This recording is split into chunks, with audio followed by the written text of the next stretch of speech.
Bonjour, bonsoir les amis Gilets jaunes. Alors, je parle à la fin de cette vidéo de la manifestation de demain à Barbès. Voilà, si jamais il y a que ça qui t'intéresse, sinon je vais essayer d'apporter des éléments de réflexion sur ce qui se passe en ce moment, évidemment, en Palestine. Pourquoi c'est si important au bout du compte? Il y en a qui disent, mais pourquoi importer ce conflit en France? On a d'autres chats à fouetter. Voilà, bon, voilà, ça peut t'intéresser, même si tu fais partie, dans un sens, des renseignements territoriaux, euh, pour savoir pour qui tu bosses, en fait. Pourquoi tu bosses? Pourquoi on te fait bosser? Bon, je voudrais quand même reposer mon postulat de base, en tout cas. Euh, dans toute cette histoire, il y a le camp de la guerre et il y a le camp de la paix. Moi, c'est les deux camps que je vois, j'en vois pas plus. Hein. Et je vois qui fait la guerre et je vois qui fait la paix, qui manifeste pour la paix, pour l'arrêt des combats, etc. etc. Bon. Et oui, et donc justement, pour te dire, le camp de la paix, il y a des juifs dedans, c'est très important de le dire. Il y a l'Union des juifs pour la paix qui a appelé à la manifestation à Barbès, hein, et qui a fait des déclarations très fortes. Hein. Tu as le président de France-Palestine Solidarité qui a été arrêté dernièrement. Là, il avait fait une manif qui a été reçu au Quai d'Orsay, etc., puis arrêté après. C'est un juif. Tu as une autre association qui s'appelle Euro-Palestine, Olivia Zemmour, hein, à ne pas confondre, euh, de la librairie Résistance à Paris, qui est une très bonne librairie. Euh, Elle est juive. D'accord. Dans le camp de la paix, t'en as beaucoup des juifs. Donc on n'est pas du tout dans un délire interreligieux, en tout cas de mon point de vue.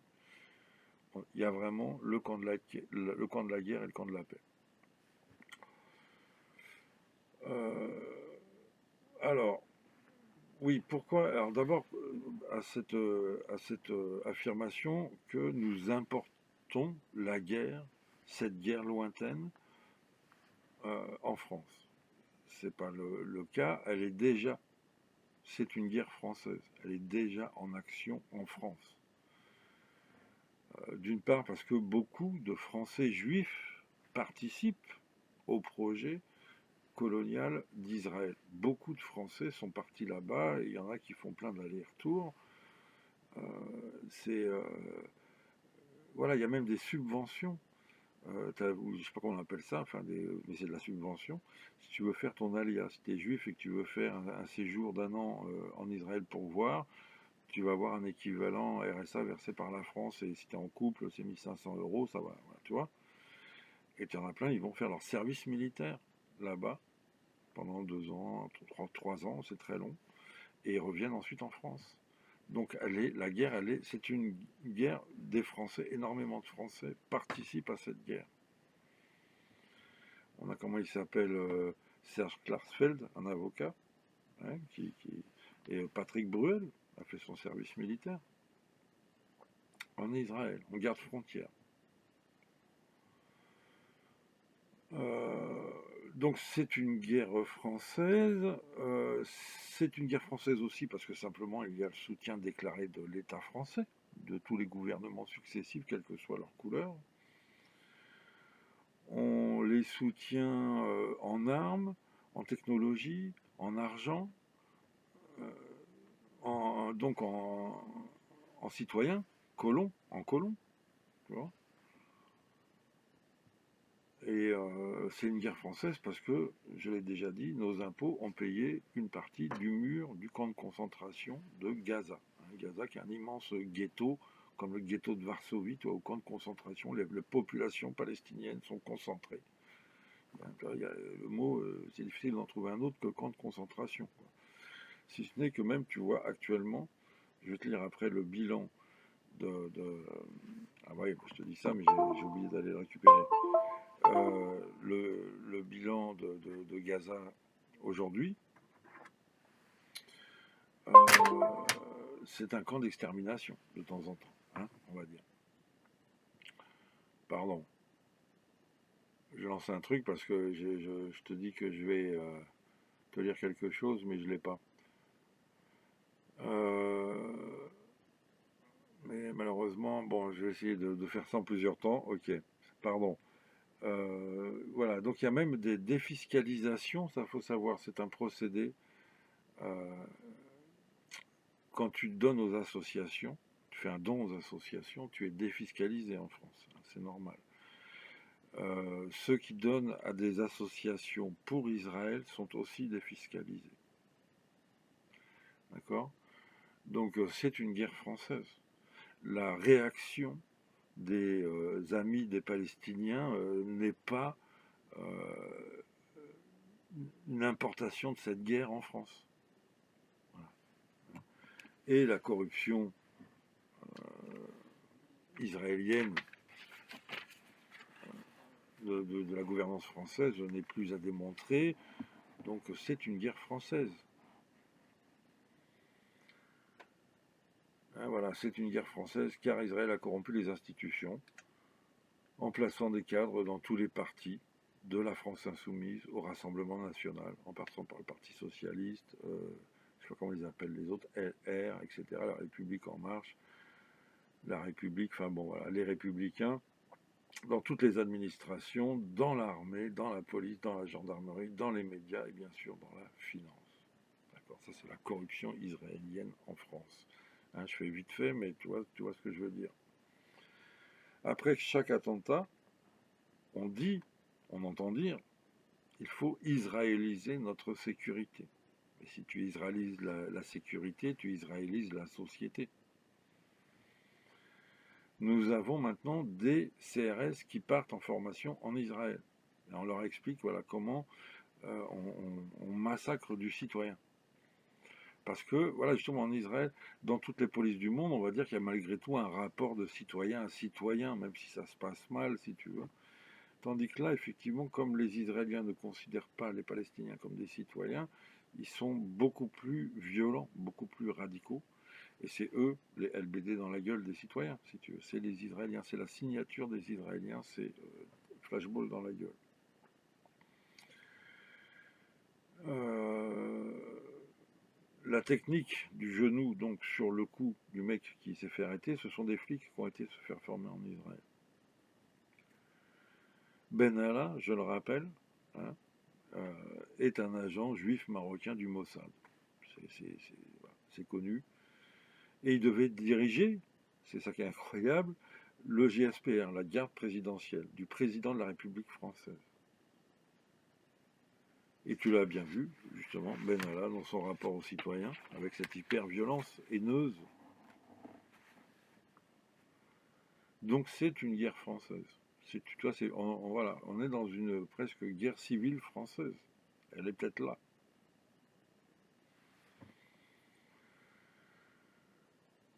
Oui, il y a les francs-maçons qui corrompent la démocratie. Oui, il y a la finance internationale. Oui, il y a les lobbies pharmaceutiques, hein, les lobbies pétroliers, les vendeurs d'armes. Oui, il y a les mafias corses, russes, qui arrivent chinoises, hein, qui arrivent aussi à corrompre la gouvernance française. On a l'impression qu'on a des générations de gouvernants, on va dire, un petit peu comme des putes. Il faut bien dire, quoi, ils vont là où il y a de l'argent. Les Saoudiens, on n'en parle même pas, le Qatar, etc. Tu vois. Il y en a toutes sortes des corrupteurs. Mais il y a aussi Israël, hein, et à un niveau qui dépasse absolument tous les autres parce qu'ils intègrent justement les organes de décision et de sécurité. Alors le problème d'Israël, qu'est-ce que c'est que cette histoire, si tu veux? Le problème d'Israël, c'est que ce n'est pas qu'un projet colonial de plus parti d'Europe en 1948. C'est aussi et surtout un projet messianique. Et là où on est dans la merde, parce que surtout en France, où on a, on va dire, ne serait-ce que pour la Ve République, quoi, 50 ans de fonctionnement euh, pratique, si tu veux, de la gestion des affaires. Bon, tu as des combats idéologiques, mais là, Israël, c'est un projet messianique. théologique. Israël est un État théocratique, ce n'est pas par hasard, c'est lié à des livres religieux. Des extrémistes juifs et chrétiens, et alors il y a énormément de chrétiens dans le camp de la guerre, énormément de chrétiens dans le camp de la paix. On est d'accord, on n'est pas encore en... Hein, attention aux amalgames. Les Palestiniens chrétiens sont avec les Palestiniens musulmans. Ils sont à Gaza en ce moment, en train de se faire bombarder, comme les musulmans. Il y a à Gaza des chrétiens, des jeunes chrétiens qui ont intégré le Hamas pour défendre la Palestine. Les chrétiens défendent la Palestine. Les chrétiens palestiniens. Là, les extrémistes juifs et américains, c'est évidemment les évangélistes, voilà, chrétiens, quoi. Bon. Des extrémistes, donc juifs et chrétiens, ont décidé de créer Israël pour anticiper l'arrivée de leur Messie, qu'ils appellent le Messia, que les chrétiens, en tout cas la Bible, appellent l'Antéchrist et l'Antichrist, c'est-à-dire Antéchrist avant le retour de Jésus, et l'Antichrist parce qu'il va faire l'opposé, évidemment, de Jésus. Jésus est là pour ramener les gens à l'amour et à Dieu, et l'Antichrist, évidemment, a écarté les gens de Dieu. C'est-à-dire un faux messie au service de Satan qui tentera de séduire les foules en se faisant passer pour le messie de Dieu, puis pour Dieu lui-même. C'est celui que les musulmans nomment Dajjal. Cette folie messianique des Juifs est rejetée par de nombreux Juifs orthodoxes qui savent que c'est interdit par Dieu de recréer Israël avant l'arrivée du vrai Messie. Ils savent qu'après avoir été élu, le peuple juif a été déchu définitivement de son statut de prêtre pour l'humanité après ce qu'ils ont fait au prophète Jésus.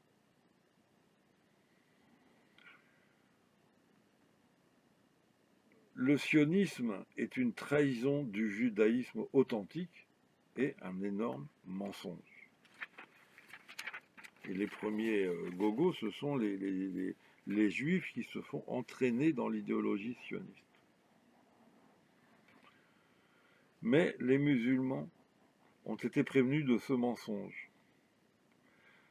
C'est une partie de leur force, de leur abnégation, de leur résistance, de leur résilience, alors qu'on les tue depuis 70 ans autour du mont du Temple et qu'ils ne cèdent pas. Le prophète lui-même les a prévenus de la création d'Israël et des 1000 souffrances et humiliations qu'ils auront à subir. La pire période pour les musulmans, les vivants seront jaloux des morts. C'est ce que disait le prophète de cette période, où il y avait Israël. Parce que quand le prophète Mohammed a été vivant, donc il y a 1400 ans de ça, c'est-à-dire en l'an 600, il n'y avait plus d'Israël. Israël n'existait plus. Et il a parlé, le prophète, d'Israël. Pas que du peuple d'Israël, mais de cette colonie. Et pire encore, tous les musulmans qui étudient les textes le savent. Beaucoup l'ignorent. Bientôt commencera la grande guerre d'Israël contre les nations et le mont du Temple sera pris et rasé. Le temple, le fameux temple qui défendent en ce moment à Jérusalem. Les grandes mosquées, tu les vois défendre les mosquées, ça va être pris. Là, il leur faut pas grand-chose, ils sont surarmés, ils sont surpuissants, il n'y a que des gens sans armes. Il leur faut une sorte de... Ils mettent en œuvre, si tu veux, une sorte de justification morale qui va pouvoir leur... Parce qu'il faut qu'ils gèrent ensuite les guerres qu'il va y avoir autour de lui.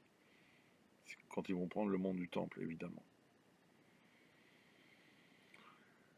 C'est pour ça que, tu vois, c'est une affaire messianique qui nous dépasse. Nous, j'ai envie de dire, Français, formés à la démocratie républicaine, horizontale, dans le sens, on ne pense pas à la verticalité de la spiritualité, du rapport à Dieu. Tu vois, on s'occupe des choses courantes, on va dire. Mais là, dans cette partie du monde, pas si éloignée que ça, puisque c'est la Méditerranée, il y a cette folie messianique qui est mise en œuvre par des gens ultra puissants, qui font partie de l'oligarchie que combattent les Gilets jaunes. Donc le troisième temple juif sera construit. Et tous les rabbins le disent. Aujourd'hui, le Messia arrive. D'accord ? Donc ils sont vraiment dans leur dynamique. Voilà ce qui se passe aujourd'hui réellement à Jérusalem, à Gaza et dans toute la Palestine. Alors tu vas me dire pourquoi se battre pour une défaite annoncée, puisque donc c'est annoncé, les musulmans le savent, la prunelle de leurs yeux, ils vont la voir envahie et rasée. Tu as vu déjà comment ils sont en colère quand on y touche. Alors pourquoi se battre? D'abord pour l'honneur, je pense que ce sont des hommes, des êtres humains comme tout le monde. Pour la terre de leur famille, de leurs ancêtres. Comme les Français aiment défendre la France, ils défendent leur pays. La première des choses, tu vois, quel que soit le motif de l'invasion. Car c'est une invasion. Israël, c'est une colonisation. Ils sont partis d'Europe, d'Amérique, de Russie. Ce sont des blonds aux yeux bleus, tu vois, beaucoup, qui dirigent Israël. Ils disent on est sémites, sémites, c'est chez nous. Non, c'est une colonie européenne. En 1948, la France était encore un empire colonial, l'Angleterre aussi. La France a perdu son empire colonial en 62, on va dire que c'est ça, c'est les années 60-70, les grandes années de décolonisation. Mais la nouvelle colonie de 1948, européenne, n'a pas abouti, tout le monde les Palestiniens n'ont pas profité de la période de décolonisation, et on en est à 74 ans de colonisation. Ce qui est très peu dans l'histoire de la colonisation. L'Algérie française, 132 ans. Les croisades, on va dire 150 ans. Donc, les Palestiniens, si tu veux, ils savent que voilà, c'est le temps long. La guerre dans le temps long. La guerre chaude dans le temps long, eh ben, ils prennent quand même, évidemment. Donc, ils se combattent pour tout ça, si tu veux, mais aussi, dans ce cas, dans le cas des musulmans de Palestine, ils se battent aussi pour sauver leur âme devant Dieu.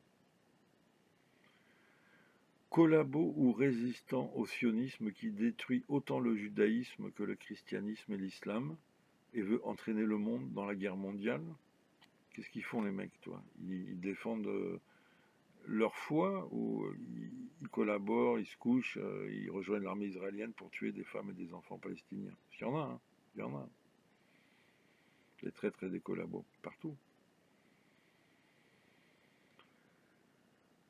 Oui, donc les musulmans savent que les sionistes arriveront à leur fin. Ils ne se battent pas pour la victoire terrestre, mais pour la victoire spirituelle de leur âme. À l'enterrement des martyrs, y compris des enfants, tu verras le bilan, les familles distribuent symboliquement des bonbons et des sucreries aux visiteurs pendant l'enterrement. D'accord ? Pour signifier qu'il y a victoire spirituelle. De plus, les musulmans connaissent la fin de l'histoire. Alors qu'Israël et son Messia auront atteint leur toute-puissance et régneront sur le mont du Temple, la terre tremblera et le ciel se déchirera. La terre renverra l'humanité à l'âge du cheval et de l'épée, tandis que du ciel descendra Jésus et sa troupe, les martyrs vivant auprès de Dieu. Les musulmans et les chrétiens de Syrie connaissent très bien cette histoire et désignent ensemble la mosquée des Omeyyades de Damas comme le lieu d'apparition plutôt de réapparition de Jésus. Il y a même un minaret qui s'appelle le minaret de Jésus. Et la petite histoire dit que ce sont les chrétiens de Syrie qui ont financé l'édification de ce minaret. La fin de l'histoire, pour faire court, Jésus revient à Damas et prie en se prosternant la face contre terre, comme les musulmans, les chrétiens araméens et les juifs orthodoxes. Tous les prophètes ont prié comme ça, face contre terre. Tu le vois, c'est écrit dans la Bible. Même pour Jésus, il priait face contre terre.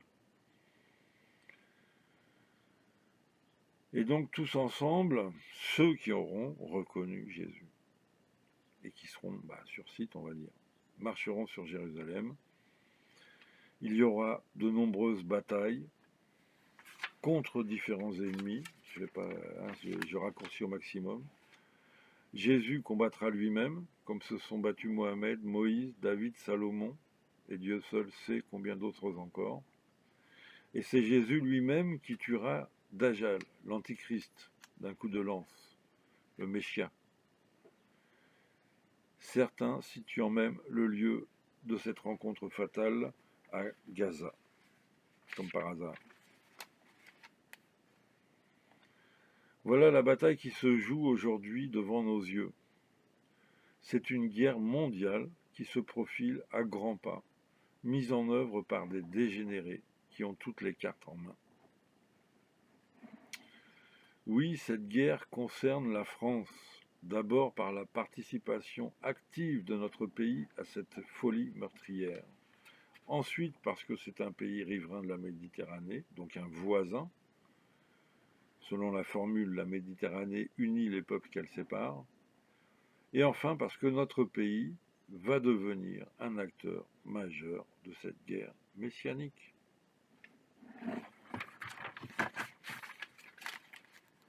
Nous sommes un des régiments de l'OTAN. Et l'OTAN est à la main d'Israël. D'accord ? Toutes les grandes administrations occidentales sont corrompues et à la main d'Israël.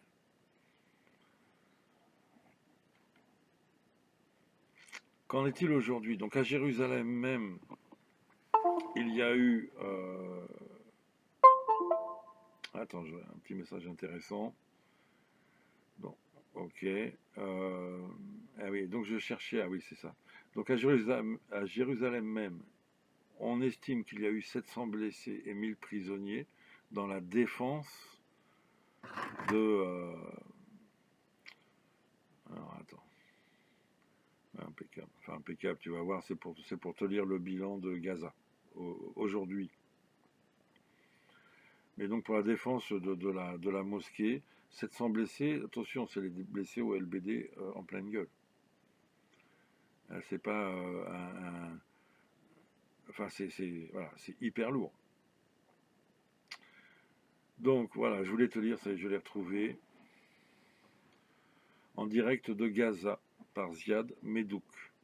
C'est un professeur de français palestinien, un professeur de français à l'université de Gaza, que j'ai rencontré moi-même quand je suis allé à Gaza, en 2012, après le bombardement de 2012.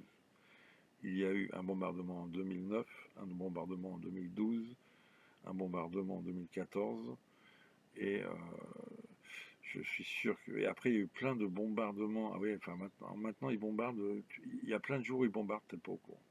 C'est incroyable, incroyable, incroyable. Et là, maintenant, la guerre, donc, Voilà. Donc, on y va, je continue. Il est 9h à Gaza ce vendredi 14 mai 2021. Bilan provisoire. 5e jour de l'agression israélienne contre la bande de Gaza. Une nuit terrible et meurtrière. De toute façon, je vais avoir du mal à le dire. Parce que j'ai des amis là-bas. Des femmes d'une grande valeur. Après, je vais te mettre le lien de ces femmes-là.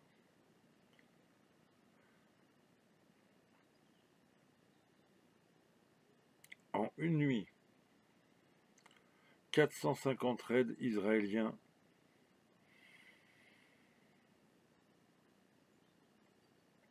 menés par 160 avions militaires en 2 heures au nord de la bande de Gaza.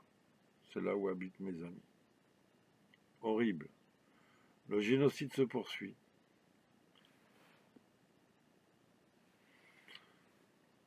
Pardon. Une population civile horrifiée et terrorisée. 2000 habitants sans abri après la destruction de leurs maisons et immeubles. 120 Palestiniens assassinés, dont 30 enfants, 15 femmes et 5 personnes âgées. 630 blessés, parmi eux 150 enfants, 60 femmes, 5 journalistes. Quand tu es blessé à la bombe, c'est pas une égratignure. Et ça continue. Destruction massive partout dans la bande de Gaza. Infrastructures civiles visées et endommagées. 5 grands immeubles détruits totalement.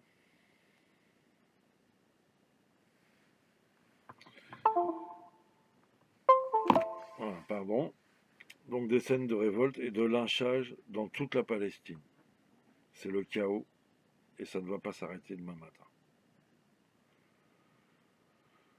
C'est l'humanité tout entière qui doit dire non au massacre et non à la guerre mondiale.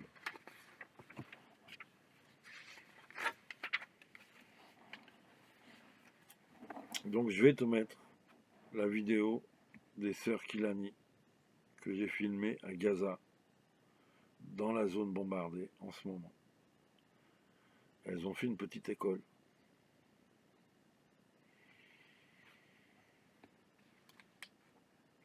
Son dernier message, mais ça va, elle va bien, c'est « Je ne crois pas que je suis encore vivante ».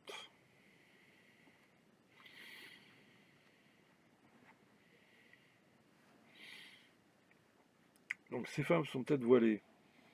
Je sais que ça en emmerde certains, mais moi je dis que tout le monde devrait en prendre de la graine.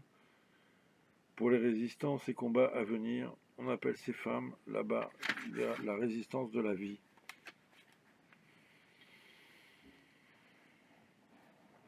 Pour finir, le petit message que je viens de recevoir justement, samedi. Pour finir, pour aujourd'hui, parce que c'est bon, mais j'en ferai d'autres sur ce sujet de fond. On va combattre l'ignorance, la guerre, peut-être un peu par la connaissance.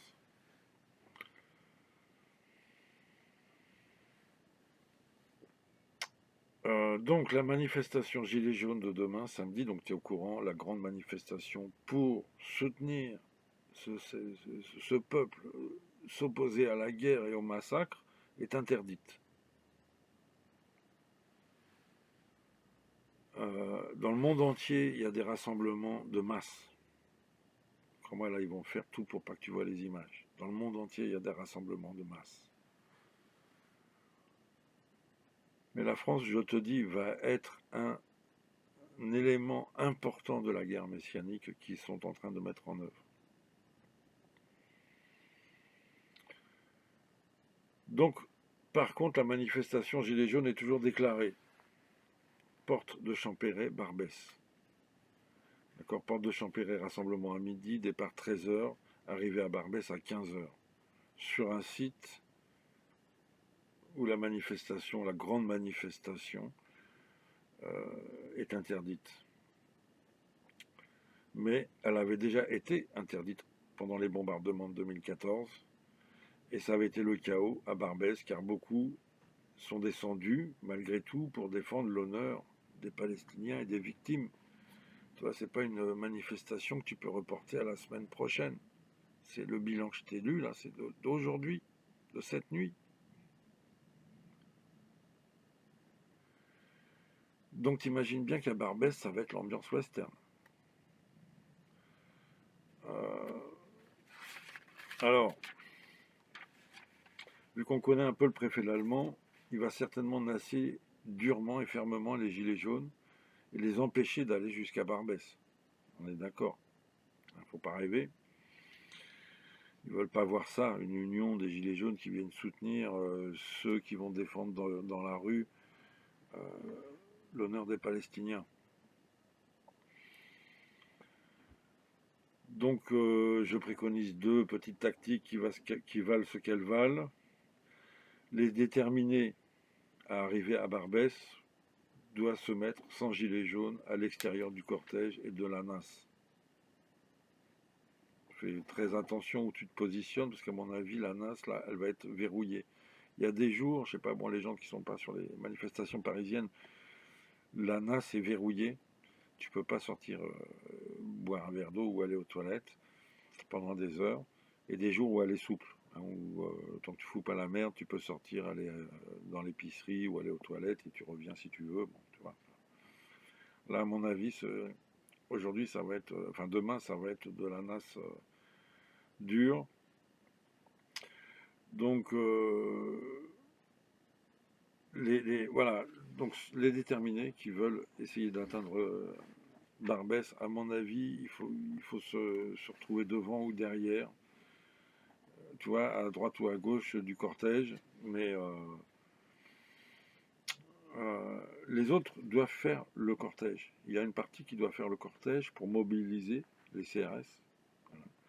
Et les autres, comme ça, vont pouvoir éventuellement se déployer à l'avant de la NAS géante. Il faut essayer, à mon avis, même pour les autres manifs, hein, de se regrouper à 20, 30, 50, 100, 200 à l'avant, tu vois, de la NAS, ou même à l'arrière. Tu as vu, quand tu as toute la file de camions qui suit, si tu leur sors tout d'un coup 30 gilets jaunes, toi, on reste derrière, machin, puis tout d'un coup, on sort 30 gilets jaunes et on commence à chanter des chansons alors qu'ils sont tous en train de nasser les collègues et que nous, on a tous les camions à disposition, on va les faire réfléchir à leur tactique de la NAS. Voilà, hein, on peut faire des apparitions. Enfin bon, ça c'est gilet jaune. Et bien sûr, pour ceux qui sont dans le cortège, s'il y a de nouveau des attaques comme ça féroces de la Brave, comme samedi dernier, eh ben, faire cette fameuse tactique du gnou ou de l'éléphant. Alors, on n'est pas obligé de se prendre pour des gnous ou de l'éléphant, mais c'est une tactique naturelle de défense, si tu veux, quand on est un nombre faible attaqué par une petite force. Eh ben, c'est de se regrouper, de se tenir, s'attraper par les mains, d'arrêter de bouger. Il ne faut pas partir courir dans tous les sens, ou les laisser nous pénétrer comme ça, comme ils veulent, etc. C'est très difficile, c'est pas une rigolade, parce que les premiers rangs, tu es sûr de te faire gazer. C'est très difficile, hein. Donc il faut des warriors au premier rang de ces trucs-là. Et justement, les personnes âgées, les gens faibles, les femmes, euh, enfin ceux qui veulent pas se battre, quoi, c'est normal. Euh, voilà, au milieu. Et tu bouges plus tant que la Brave, elle est là. Voilà, il faut qu'on ait... Là, ils nous ont terrorisés, donc dès qu'on les voit, il faut qu'on soit comme des gens terrorisés. On se met en groupe, on s'accroche et on bouge plus tant qu'ils sont là. Voilà, bon bah écoute mon ami, peut-être que j'ai dit, je finis, hein. Alors peut-être que j'ai dit, oui, expliquer des choses qui mettent en colère, mais ce n'est pas mon intention. Mon intention première est bien de faire intégrer l'équation qu'il n'y a que deux camps qui valent, le camp de la paix et le camp de la guerre. Nous ne luttons pas contre un groupe, un pays ou une religion, mais contre des gens de guerre pour leur imposer la paix. Ok les amis, on lâche rien. Excuse-moi pour la minute émotion, mais voilà, là on est dans le direct, évidemment. À très bientôt, force et honneur à tous ceux qui sortiront demain.